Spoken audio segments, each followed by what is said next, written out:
Hello and welcome once again. We are in Finland today, and I apologize in advance for butchering the city name, but we are in Jyväskylä, and we are not going to be flying in one of the big birds today. No, because we are doing VFR today.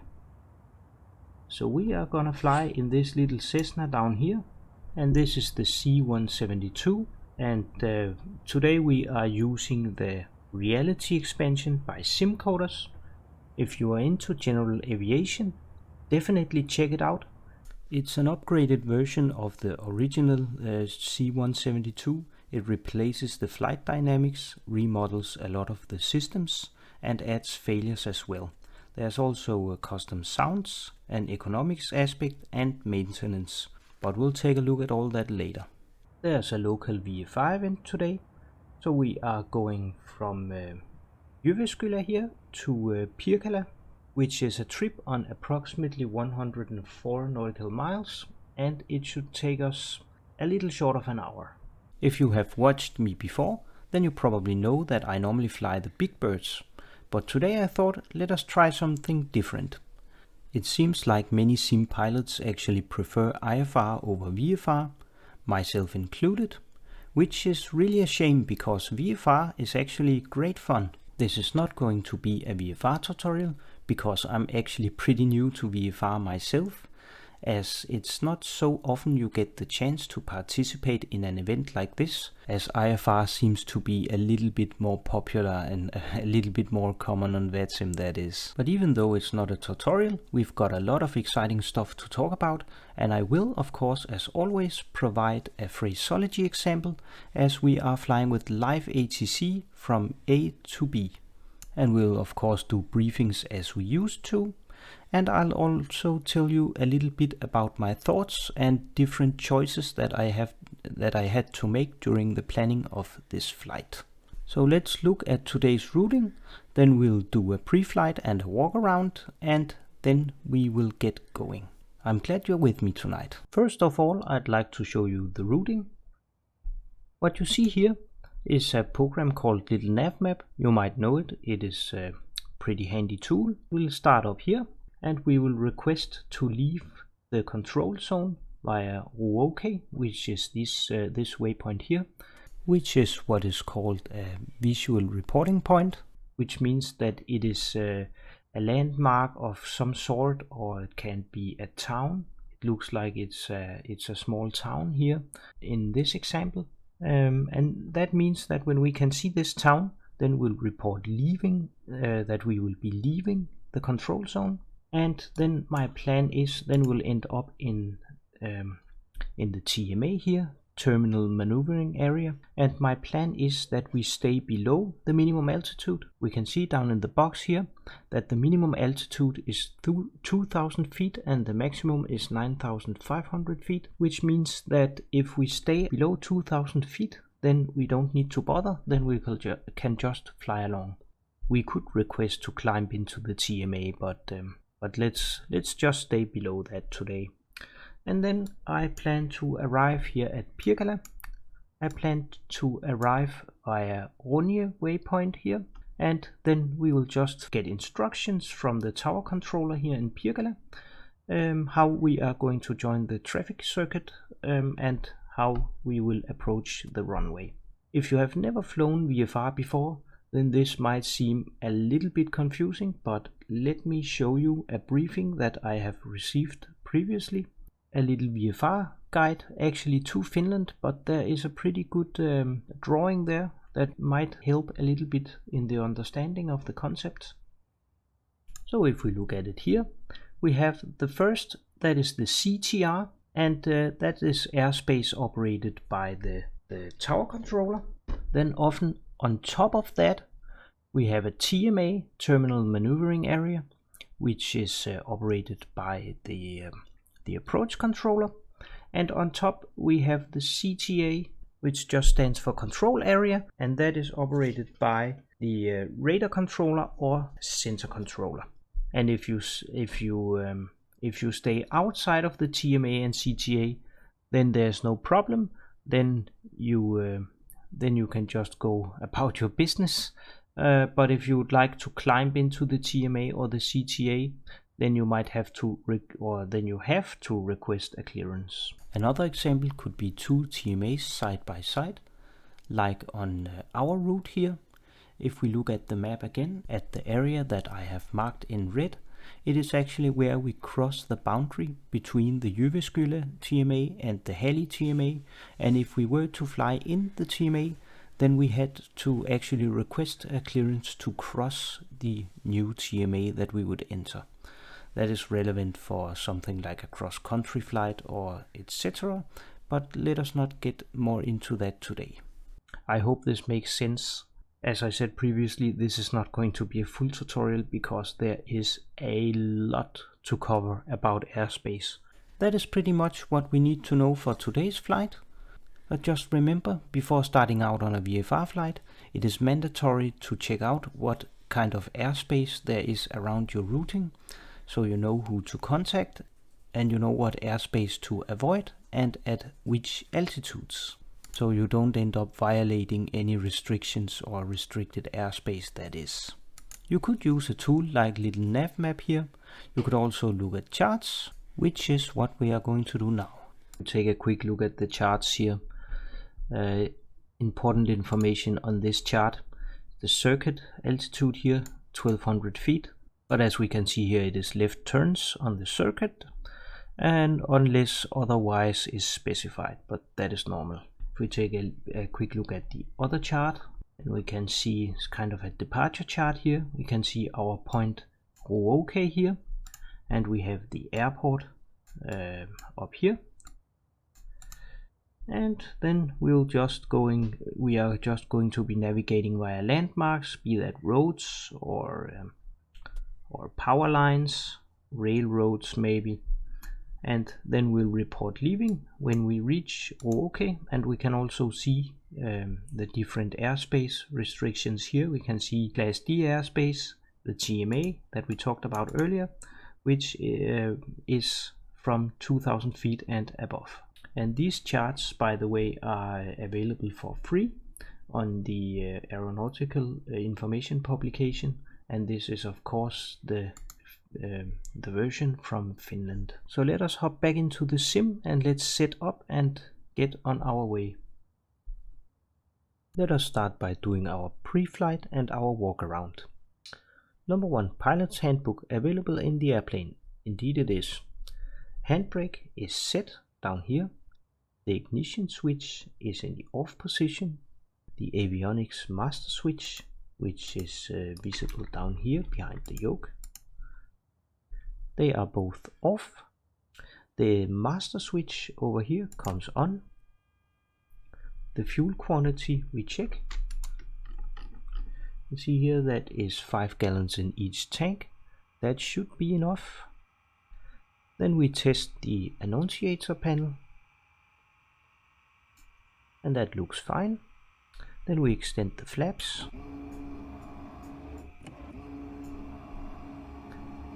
And then the master switch comes off once again. Then we come down here to the pedestal. The fuel selector valve is on both. The fuel shut-off valve is on, meaning that the fuel is actually flowing. It's not meaning that it is on, that it is actually cutting off the fuel, but when it's on, then the fuel can flow. The static pressure alternate source valve is as it should be, and the trim controls here is in neutral, so that is all fine. So let us do the walk around. The baggage door, it is securely closed. The elevators, we check for freedom of movement and if they are secured to the aircraft. As looks fine. The same goes for the rudder. Then we remove the tie downs. Then we check the different antennas. That looks fine. The flap we check for the security as well. The same goes for the ailerons. remove the tie downs, and we check if there's if the fuel's got the right color or if there's any contamination, and it looks fine. Then we remove the chocks and we look at the wheels and the tires as well. And we check the oil. That looks fine. Then we remove the cover on the air inlet. And we of course check the propeller and spinner for oil leaks and security. Then we look at the front tire. Then we check the fuel in the other wing. Then we remove the cover over the pitot tube. Then we remove another tie down. Aileron on the other side. Flap. The last set of chocks. And then we are done. So now let us do a lights test.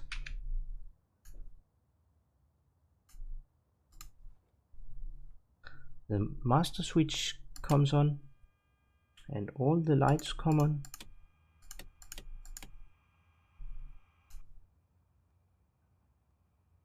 And we just check the lights all the way around.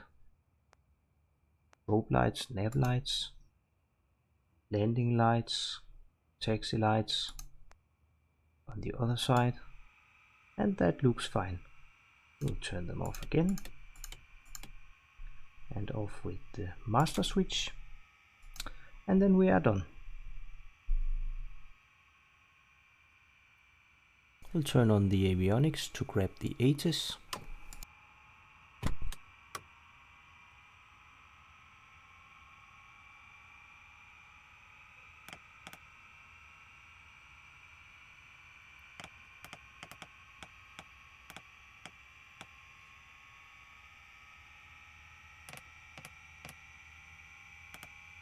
This is Vascular Information Lima. At time 1620 Zulu, ILS approach expected runway 30 in use. Transition level 65 automatic weather report. Wind 010 degrees 3 knots variable between 340 and 050 degrees. Cav OK. Temperature 2.8 1005. Advise on initial contact. You have information Lima. 2000 Zulu. Temperature 2.8.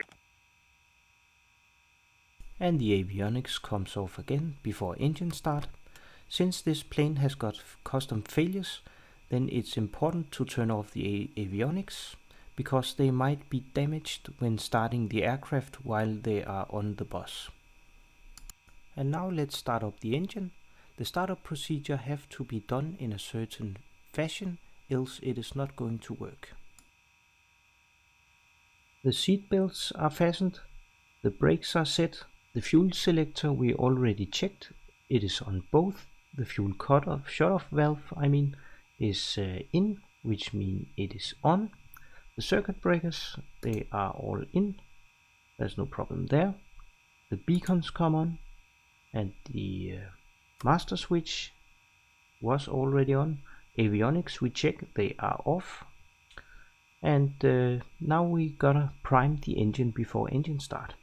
So we'll open the throttle 1/4 inch or approximately 25%.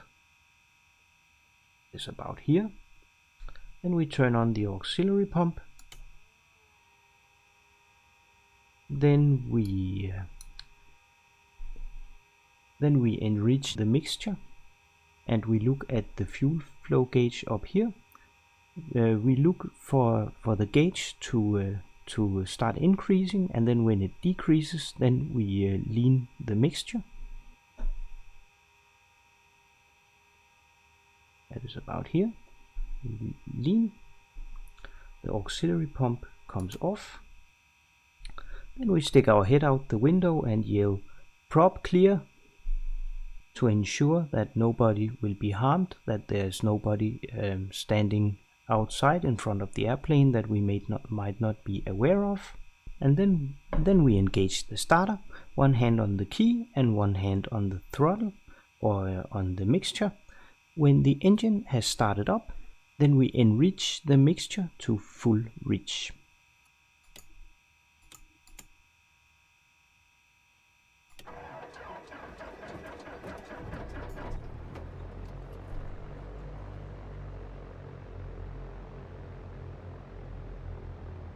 And then to about 1000 RPMs. We need to keep the engine running at about 1000 to prevent fouling of our spark plugs. And right away after engine start, we check the oil pressure, which is down here, and it's in the green. That's no problem.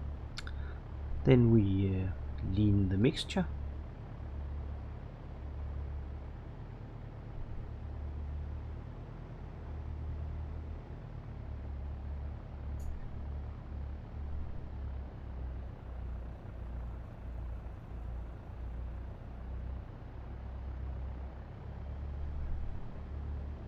And retract the flaps.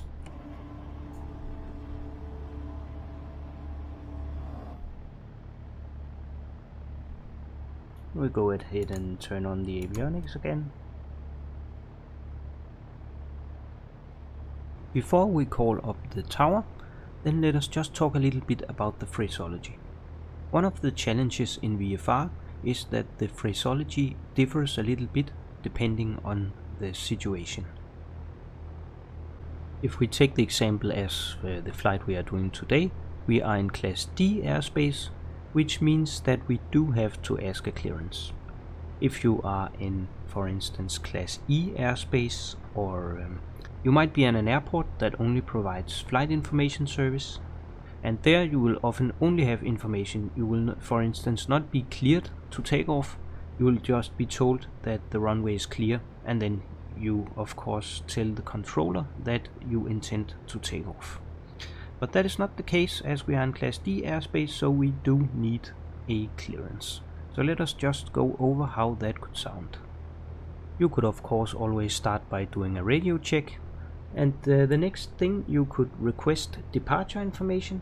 That is not necessary for us today because we have got the ATC. Generally, the departure information gives you the active runway, the winds, the QNH, and temperature and dew point, or anything else that might be necessary to know. And again, now where we are going to ask the clearance, it also differs some from the standard IFR clearance. Here I'll show you why. Before I show you how I build up the clearance and how I ask the clearance when flying VFR, I want to share with you a link to a handbook that I use. It's a VFR guide to pilots in Europe. I will provide the link in the description of this video, and it's an official booklet, if you will, that is published by Eurocontrol, and it contains a lot of useful information plus phraseology examples. You can even hear it spoken if you'd like to. So that is a pretty cool guide, and it's completely free. And at last, I would like to remind you to subscribe to the channel for further. If you like the content so far, please hit the like button and the bell icon so you will be notified when there's a new video out. Leave me a comment, tell me what to do next time, or tell me if there's something you'd like me to highlight in a future video. I would be very happy to do so. Thank you for flying with me today. So the communication would sound like this. We'll just start with an initial call. Jyväskylä Tower, Oscar Yankee, Sierra Mike Alpha, and then he might or might not change our call sign to some of the letters. Could be Oscar Mike Alpha. Then we'd of course reply with that. Then we'll tell him our aircraft type, Cessna C1 or Cessna 172, parked at GA, 2 persons on board, information Lima, the last ATC you have on board. Then we'll tell him the QNH 1005, and then we'll briefly tell him what our intentions is. So we'd say taxi to leave the control zone via Ruoke towards Pirkala, and then he'd of course after that give us some instructions, what altitude to remain below, and other necessary instructions. If you were to fly circuits or do touch and goes, then you would just tell him VFR to remain within the circuit and then you would tell the controller how many touch and goes that you plan to do, or if you want to do a low pass or something like that, then you would of course always also tell the controller what your intentions are. So that is pretty straightforward, so let us give it a shot. And Jyväskylä Tower, good evening. Oscar Yankee, Sierra Mike Alpha.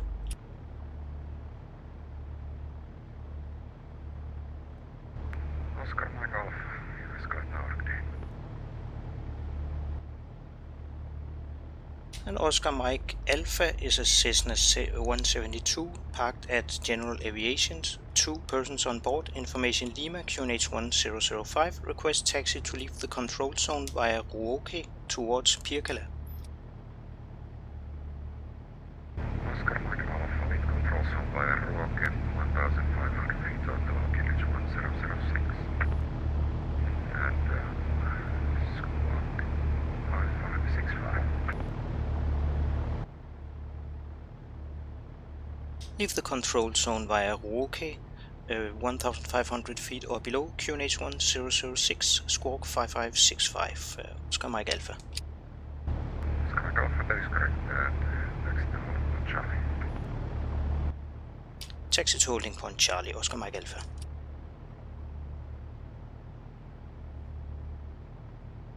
Oscar Mike Alpha, current winds 040 degrees forwards. Wish to depart from runway 2030.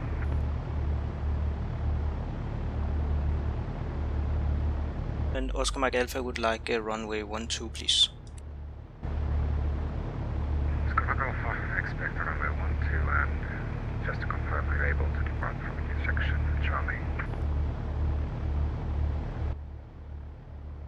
We are able intersection Charlie, Oscar Mike Alpha. Thank you, Oscar Mike Alpha. Report when ready. We'll report ready for departure, Oscar Mike Alpha. Okay, that went pretty well. We know now that we can leave the control zone via Ruoke. We have to remain at 1500 feet or below, and we got to choose the runway, and we'll just take runway 12 for today. Seems like people are landing on runway 12. I did hear that in the background, so it's also pretty suitable for today's routing. We'll just set the QNH and then we'll do the run up here.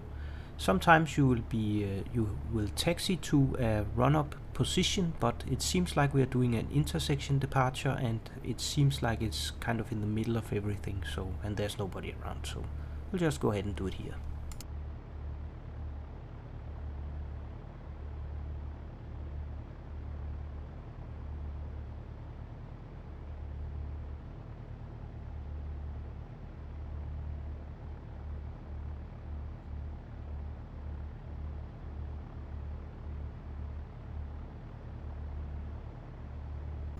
Let us just do a run up here and check our magnetos.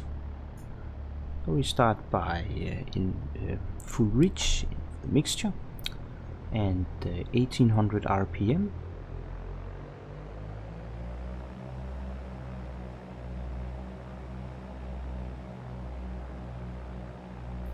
And we start by turning the key to the right magneto, and then we look at the RPMs.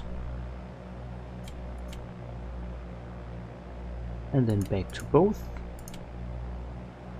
The maximum allowable drop in RPM is 125. Then we try the left one. That looks okay. And the maximum difference in drop between the two magnetos is 50. So that's all okay. Then we can just throttle back to 1000 RPMs.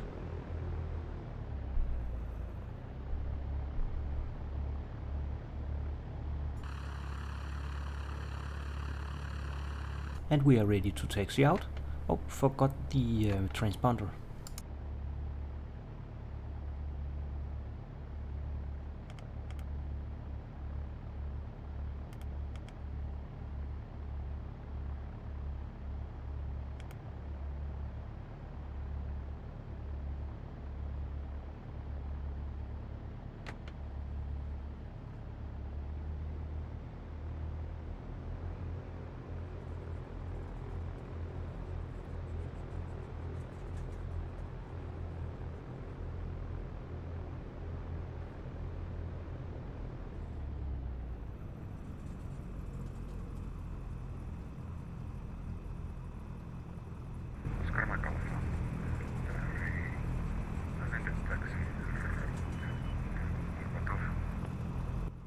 Okay, I didn't get that. We'll just have to ask for a say again. Sorry, could you please say again for Oscar Mike Alpha? Oscar Mike Alpha, taxi holding Alpha. Taxi holding point Alpha, Oscar Mike Alpha.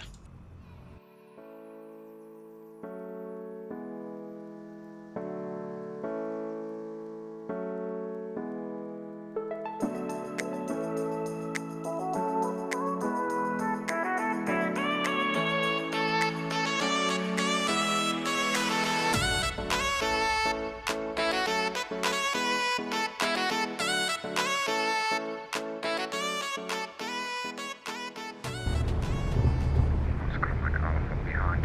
Landing. Dot 62315. Wait behind. 9 up and wait, runway 12, behind the landing traffic, Oscar Mike Alpha.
Oscar Mike Alpha, wind 070 release 1.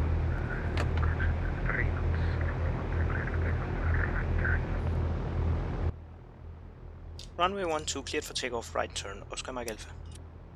Okay, we're cleared for takeoff. When we are airborne, we'll just do a right turn direct to our visual reporting point.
Okay, we are direct inbound our visual reporting point. As you have probably noticed, I have a little bit of trouble to stay coordinated. If you look at the turn coordinator, which is the gauge with the aircraft in it, that is kind of banking when we are banking. The goal is to keep the bubble of air centered.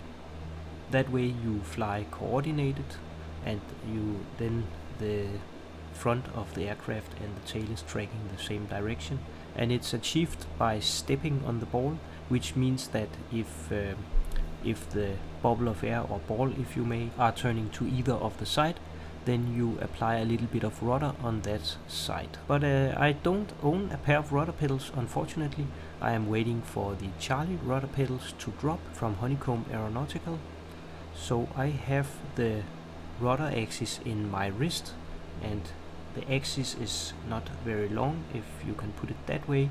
So it's pretty hard to make subtle inputs with the rudder. The motion not so fluid, if you understand what I'm saying. The inputs are being far too great, and I'm struggling a little bit with the altitude here in the background. I've unfortunately flown way too much with the autopilot here in the sim, so this is kind of also practice for me. I have actually tried flying VFR myself in real life, As you might know, I am not a real-world pilot, but I have done just for fun. And for some reason, I actually find it a bit easier in real life, because you can kind of feel the tendency on the aircraft on your body. You can like feel if the aircraft is going to descend or climb, and your inputs can be done a little bit prior to what you can in a sim, because you need a kind of a visual cue, and you need to really be on top of things and look at your instruments a little bit more than when flying VFR in real life, because you cannot feel it in the sim. So what is happening now is that we'll just fly along direct to our visual reporting point, and when we reach that point, we will tell the controller that we have reached that point outbound, and then we'll be told that frequency change approved, which means that we could either talk to a sensor controller, or if there's an approach controller online and we would like to climb into the TMA, then we could call up the approach controller and ask clearance to climb into the TMA, or we could ask for flight information service, which is just weather service and other traffic in our vicinity. But we are not going to do that. We will remain under the TMA. So the only thing we have to do now is to report when leaving the control zone, and then we'll just fly along until we reach the control zone around Pirkala. I'll just do a little time lapse, and I'll talk to you when we reach the first reporting point, and we'll contact ATC.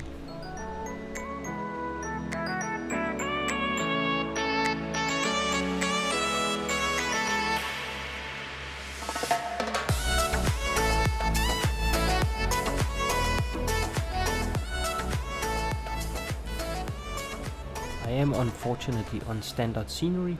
I have not been able to find some quality orthos for this flight, unfortunately, but I bet that is the town of Ruoke. I must admit I am cheating a little bit. I am using a map in the background, but we'll report leaving Ruoke here. And Oscar Mike Alpha reporting Ruoke outbound.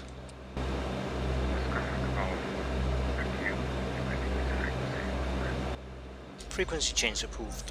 Oscar Mike Alpha, thank you for service. Bye bye.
Pirkala Tower, good evening. Oscar Yankee Sierra Mike Alpha, approximately 13 miles from Roine. Information Zulu, QNH 1006 for full stop landing. Hello, Oscar Yankee Sierra Mike Alpha, Pirkala Tower. Join final runway 24 direct Myanmar, 3000 feet or below, QNH 1005. Join final runway 24, QNH 1005. Could you please confirm the altitude, Oscar Yankee Sierra Mike Alpha? Oscar Yankee Sierra Mike Alpha, 3000 feet or below, no descent restrictions. 3000 or below, no descent restrictions. Oscar Yankee Sierra Mike Alpha, thank you.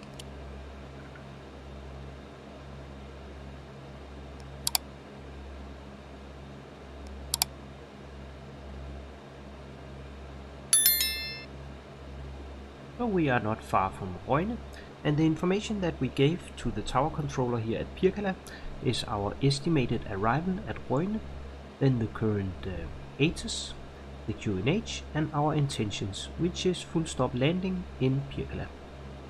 Then we are told to join final runway 24, remain VFR, 3000 feet or below.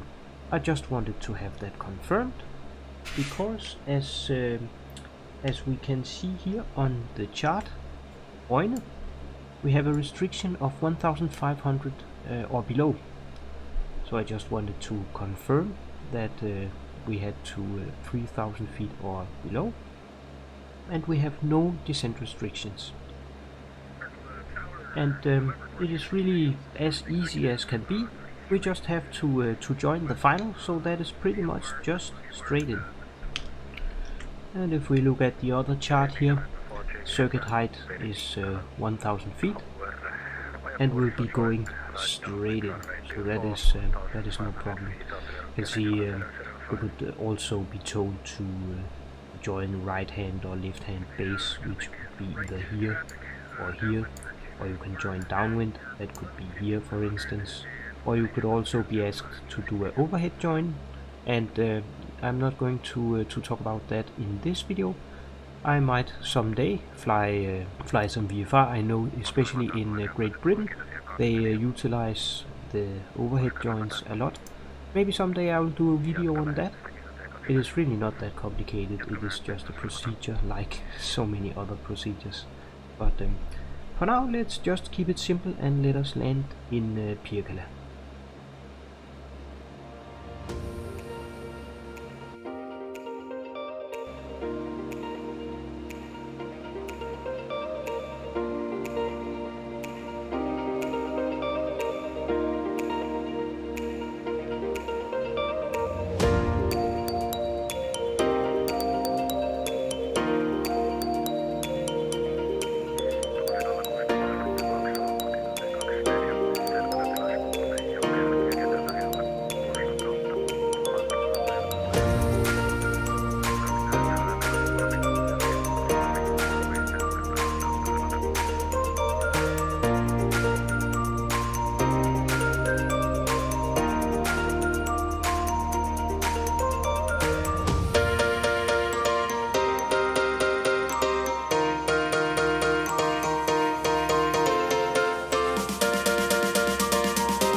This 08 degrees at 4 knots, runway 24, clear to land. Runway 24, clear to land. Oscar Yankee Sierra Mike Alpha.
Oscar Yankee Sierra Mike Alpha, taxi to apron, bye bye.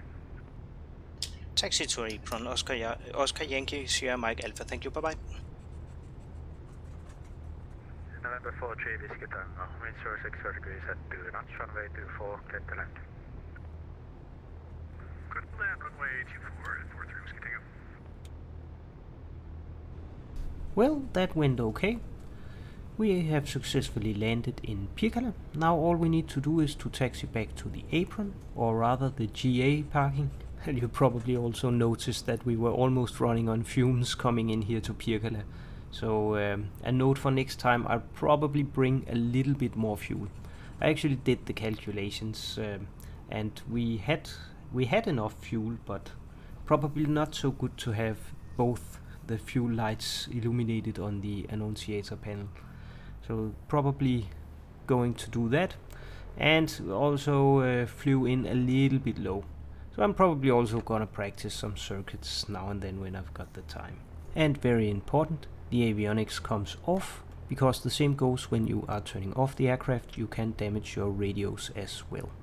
And then we just pull the mixture here and simply just kill the engine. That was it for today. I am not going to do a full shutdown because I am actually doing a small leg more here, because I'm going to test out some recording equipment, and I'm also going to play a little bit around with my Bravo throttles. So that will unfortunately be off camera. But I really hope that you have enjoyed this video. If you have, then I'd be really happy if you'd consider subscribing to the channel, so we can make this tiny channel here grow a little bit. That would be fun. Leave me a like and tell me in the comment section, what do you think about GA aircraft, and are you a fan of VFR as well? Would you like me to do more videos on VFR, or should we just keep flying the big birds IFR as we used to? I'd be very happy to hear your thoughts. Once again, thanks a lot for flying with me today. It has been really nice, and see you another time.